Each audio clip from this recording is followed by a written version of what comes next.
All right, today we're going to dive into something really special. It's a single but totally groundbreaking doctoral dissertation from 2024 that basically hands us a brand new toolkit for building universal quantum AI. You can think of it as a roadmap, or maybe even a cheat code for unlocking the next generation of intelligence. So let's get into it. I mean, that's really the big question, isn't it? At its heart, that's the grand vision of quantum AI. It's all about taking two of the most powerful ideas in history and mashing them together. On one hand, you've got artificial intelligence, which is just incredible at learning from data. And on the other, you have quantum computing, which, literally operates on the fundamental laws of physics. And the potential here is, well, it's absolutely staggering. We're talking about creating systems that could design new drugs, molecule by molecule, discover materials we haven't even dreamed of, or solve financial models that are impossible today. But there's a huge roadblock, a really deep conflict between these two worlds that, up until now, has kept all of this amazing potential locked away. And this is where the story really gets interesting. There's a fundamental problem, a contradiction between how AI learns and how quantum mechanics actually works. It's this one issue, this linearity trap that has been a major headache for everyone in this field. Okay, so here's the deal. For any AI to learn about the real, messy world, it needs something called nonlinearity. The easiest way to think about it is exactly what's on screen. It needs to be able to draw curves, not just straight lines. That's what lets it find complex patterns in data. Without that ability, which is called universal approximation, an AI is, frankly, stuck in first gear. And this slide just lays the whole problem out perfectly. Classical AI needs curves to learn. But quantum mechanics, it's all about straight lines. Every single thing that happens inside a quantum computer is described by what's called a unitary transformation. Now that sounds complicated, but all you need to know is that it's a super strict mathematical rule that says you can stretch things, you can rotate things, but you can never bend them. No curves allowed. So quantum computers are basically trapped in this world of straight lines, unable to do the one thing that makes classical AI so powerful. So, how do you get out of that trap? What if you could find a really clever workaround? Well, that is exactly what this dissertation proposes. It lays out two brilliant solutions that let us bypass the linearity trap and forge a brand new path for quantum AI. The first breakthrough is what we're calling the cheat code. Its official name is the Duplication-Free Quantum Neural Network, or DQNN for short. Now, the genius here is that instead of trying to break the laws of physics, because you just can't force a quantum computer to be nonlinear, it creates this hybrid system that just gets the best of both worlds. So how does this actually work? Well, it's kind of like a four-step dance. Steps 1 and 2, that's all the heavy quantum lifting. The data gets encoded and processed inside the quantum computer, doing all the linear stuff it's great at. Then, in step 3, we measure the result, which turns it back into regular classical data. And here's the magic trick. Step 4, it hands that result off to a classical computer, which applies that all-important nonlinear function, the curve. It's such an elegant way to solve the problem. It just outsources the impossible part.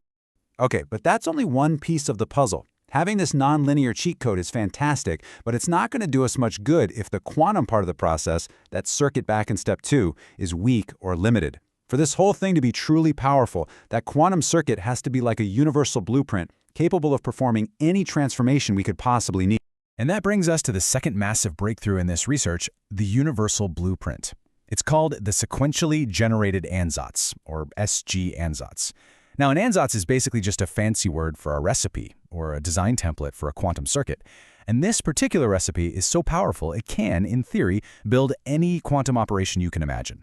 This is what makes the whole DQNN system a truly universal learner. And this isn't just theory. It's also incredibly efficient in practice. This data comes straight from the dissertation. Look at this. When simulating a hydrogen fluoride molecule, this new SG ansatz needed 15 fewer quantum gates than the standard method. For sodium hydride, 7 fewer. It consistently gets the job done with less complexity. And that is a huge deal for the kind of noisy, error-prone quantum computers we have today. Fewer gates means fewer chances for things to go wrong. Okay, so just to recap, we have our cheat code to get around the linearity problem, and we have our universal blueprint to build powerful quantum circuits. The toolkit is complete. So now for the fun part. They put it to the test on some real-world AI challenges. For the first trial, they decided to tackle one of the toughest problems in all of AI, natural language. I mean, understanding human language means processing things in sequence, remembering context, finding subtle patterns. It's the perfect stress test for a brand new AI architecture. So to do this, they created the duplication-free quantum long short-term memory network, which is a mouthful, so we'll just call it DQLSTM. What they did was brilliantly simple. They took their new DQNN quantum toolkit and plugged it right into a classic, proven AI architecture for language called an LSTM. This is where the rubber really meets the road. And the results are just stunning. They tested it on a sentiment analysis task, trying to figure out if Chinese shopping reviews were positive or negative. The classical, old-school LSTM model, it got about 79% accuracy. Pretty good. The new DQLSTM, powered by this quantum toolkit, it hit nearly 91%. That's not a small bump. That is a massive leap forward. But you know, building a powerful AI is one thing. Understanding its weaknesses is something else entirely. So the next trial was fascinating. Instead of just showing off how powerful the model was, they set out to find its blind spots. They actively tried to fool it.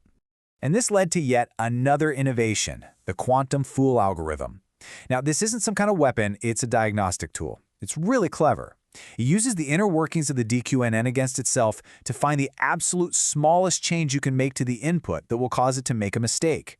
By finding these vulnerabilities, we can learn how to build much stronger, much more reliable quantum AIs down the road.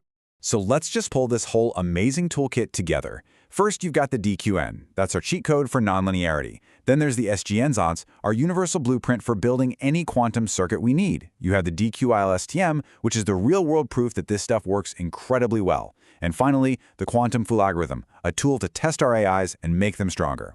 These four pieces create a complete end-to-end solution for building and improving quantum AI. So, what does this all mean for the future? Where are we headed? Well, this isn't just a collection of clever tricks. What we're looking at is a truly cohesive, start-to-finish framework for building universal quantum artificial intelligence. And what I find truly remarkable is that all four of these major breakthroughs, the core architecture, the circuit design, a real-world application, and a tool for testing robustness, they all come from a single unified research effort. This isn't a patchwork of different ideas. It's one complete, integrated vision.